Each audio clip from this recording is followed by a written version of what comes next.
ದೇವೇಂದ್ರ ಫಡ್ನವೀಸ್ ಅವರಿಗೆ ಮತ್ತೊಮ್ಮೆ ಮುಖ್ಯಮಂತ್ರಿ ಆಗುವಂತಹ ಅವಕಾಶ ಸಿಗೋ ಸಾಧ್ಯತೆ ದಟ್ಟವಾಗಿದೆ. ಡಿಸೆಂಬರ್ 2ಕ್ಕೆ ಹೊಸ ಸಿಎಂ ಪ್ರಮಾಣ ವಚನ ಕೂಡ ಆಗತ್ತೆ. ಬಿಜೆಪಿಗೆ ಗೃಹ ಇಲಾಖೆ ಸೇರಿದಂತೆ 20 ಪ್ರಮುಖ ಖಾತೆಗಳು ಹೋಗುವಂತಹ ಸಾಧ್ಯತೆ ಇದೆ. ಹಾಗೆ ಏಕನಾಥ್ ಶಿಂದೆಯ ಶಿವಸೇನೆ ಬಣಕ್ಕೆ 12 ಸಚಿವ ಖಾತೆಯನ್ನ ಬಿಟ್ಟುಕೊಡುವಂತಹ ಸಾಧ್ಯತೆ ಇದೆ. ಅಜಿತ್ ಪವಾರ್ ಅವರಿಗೂ ಕೂಡ ಎನ್ಸಿಪಿಯ ಅಜಿತ್ ಪವಾರ್ ಅವರಿಗೂ ಕೂಡ 10 ಸ್ಥಾನಗಳು ಬಿಟ್ಟು ಕೊಡುವಂತಹ ಬಗ್ಗೆ, ಪವರ್ ಶೇರಿಂಗ್ ಫಾರ್ಮುಲಾ ಬಗ್ಗೆ ಕೊನೆ ಹಂತದಲ್ಲಿ ಡಿಸ್ಕಷನ್ ಚಾಲ್ತಿಯಲ್ಲಿದೆ ಅನ್ನೋದು ಗೊತ್ತಾಗ್ತಾ ಇದೆ. ಸೊ ಲಾಸ್ಟ್ ಟೈಮ್ ಕಂಪೇರ್ ಮಾಡಿದ್ರೆ ಈ ಸಲ ಸ್ವಲ್ಪ ಮಟ್ಟಿಗೆ ಏಕನಾಥ್ ಶಿಂದೆ ಅವರ ಬಣಕ್ಕೆ ಸಚಿವ ಸ್ಥಾನ ಸಿಗ್ತಾ ಇರುವಂತಹ ಪ್ರಮಾಣ ಕಡಿಮೆ ಆದಾಗಿದೆ. ಬಟ್ ಇದೆ ಫೈನಲೈಸ್ ಅಂತ ಅಲ್ಲ, ಆದ್ರೆ ಆಲ್ಮೋಸ್ಟ್ ಹಿಂಗೆ ಇರುತ್ತೆ. 80:20 ಅಥವಾ 60:20 ರೇಷಿಯೋನಲ್ಲಿ ಪವರ್ ಶೇರ್ ಆಗುತ್ತೆ ಅನ್ನುವಂತಹ ಲೆಕ್ಕಾಚಾರಗಳು ರಾಷ್ಟ್ರ ರಾಜಕಾರಣದಲ್ಲಿ ದಿನದಿಂದ ಕೇಳಿ ಬರ್ತಾ ಇತ್ತು. ಯಾವಾಗ ಚುನಾವಣೆ ಆಯ್ತು, ರಿಸಲ್ಟ್ ಆಯ್ತು, ಆಗ್ಲಿಂದ ಕೂಡ ಕೇಳಿ ಬರ್ತಾ ಇತ್ತು. ಸೊ ಈಗ ಆಲ್ಮೋಸ್ಟ್ ಅದೇ ರೀತಿ ಲೆಕ್ಕಾಚಾರದ ಪ್ರಕಾರ ದೇವೇಂದ್ರ ಫಡ್ನವೀಸ್ ಅವರು ಮಹಾರಾಷ್ಟ್ರದ ಸಿಎಂ ಆಗೋ ಸಾಧ್ಯತೆ ಇದೆ. ಡೀಟೇಲ್ಸ್ ಕೊಡ್ತಾರೆ ಸುಕೇಶ್ ನೇರ ಸಂಪರ್ಕದಲ್ಲಿ ಜಾಯ್ನ್ ಆಗ್ತಾರೆ. ಸುಕೇಶ್, ಏಕನಾಥ್ ಶಿಂದೆ ಅವರು ನಿರ್ಗಮನದ ಭಾಷಣ ಮಾಡೋದಕ್ಕೆ ಸುದ್ದಿಗೋಷ್ಠಿ ಕರೆದಿದ್ದಾರೆ ಅನ್ನುವಂತಹ ರೀತಿನಲ್ಲಿ ಅನಿಸ್ತಾ ಇತ್ತು ಮಹಾರಾಷ್ಟ್ರದ ಇಡೀ ಬೆಳವಣಿಗೆ. ಸೊ ಇವತ್ತು ಏಕನಾಥ್ ಶಿಂದೆ ಅವರು ಕೊಟ್ಟಂತಹ ಸ್ಟೇಟ್ಮೆಂಟು ಮತ್ತು ದೇವೇಂದ್ರ ಫಡ್ನವೀಸ್ ಅವರೇ ಮುಖ್ಯಮಂತ್ರಿ ಆಗುವಂತಹ ಸಾಧ್ಯತೆ, ಎರಡರ ಬಗ್ಗೆ ಏನೇನು ಮಾಹಿತಿ ಸಿಗ್ತಾ ಇದೆ?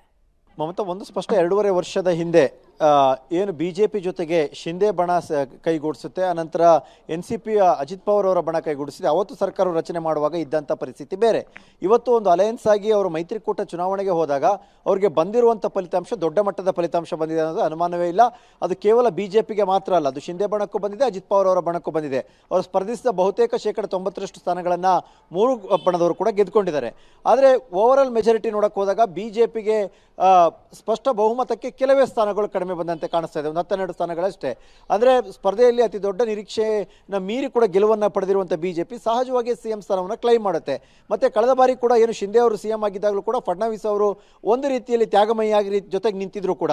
ಈ ಬಾರಿ ಬಿಜೆಪಿ ಪುನಃ ಫಡ್ನವೀಸ್ ಅವರಿಗೆ ಮಣೆ ಹಾಕುವಂಥ ಸಾಧ್ಯತೆಯೇ ಹೆಚ್ಚಿರೋದ್ರಿಂದ, ಮತ್ತೆ 2 ಬಣ ಸೇರಿ ಒಂದು ಶಕ್ತಿ ಆಗ್ತಾ ಇರೋದ್ರಿಂದ ಸಹಜವಾಗಿ ಇಂಡಿವಿಜುವಲ್ ಆಗಿ ಬಣವಾಗಿ ಬಿಜೆಪಿಗೆ ಹೋಲಿಸಿದರೆ ಶಿಂದೆ ಅವರ ಬಣದ ಶಕ್ತಿಯೂ ಕಡಿಮೆ ಇದೆ, ಅಜಿತ್ ಪವಾರ್ ಅವರ ಬಣದ ಶಕ್ತಿಯೂ ಕೂಡ ಕಡಿಮೆ ಇದೆ.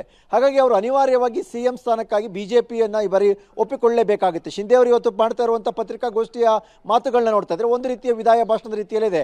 ಹಂಗಾಮಿ ಸಿಎಂ ಆಗಿ ಮುಂದುವರೆದಿರುವಂಥವ್ರು ಅದೇ ರೀತಿಯಲ್ಲಿ ಒಂದು ರೀತಿಯ ವಿದಾಯದ ಭಾಷಣದ ರೀತಿಯಲ್ಲಿ ಮಾತನಾಡ್ತಾ ಇದ್ದಾರೆ. ಮತ್ತು ಪ್ರಧಾನಿ ಮೋದಿ ಅವರು ಹೇಳಿದ್ದಕ್ಕೆ ನಾನು ಓಕೆ ಅನ್ನುವಂಥ ರೀತಿಯಲ್ಲಿ ಹೇಳುವ ಮೂಲಕವಾಗಿ ಸಂಪೂರ್ಣವಾಗಿ ಬಿಜೆಪಿ ಎಲ್ಲವನ್ನು ನಿರ್ಧಾರ ಮಾಡುತ್ತೆ ಅಥವಾ ಬಿಜೆಪಿ ಹೈಕಮಾಂಡ್ ನಿರ್ಧಾರ ಮಾಡುತ್ತೆ, ಪ್ರಧಾನಿಯವರು ನಿರ್ಧಾರ ಮಾಡ್ತಾರೆ ಅನ್ನುವ ಹೇಳಿಕೆಯನ್ನು ಕೊಡುವ ಮೂಲಕ ಮೈತ್ರಿ ಅಬಾಧಿತ ಅನ್ನುವಂಥ ಹೇಳಿಕೆಯನ್ನು ಕೊಟ್ಟಂತೆ ಕಾಣಿಸ್ತಾ ಇದೆ.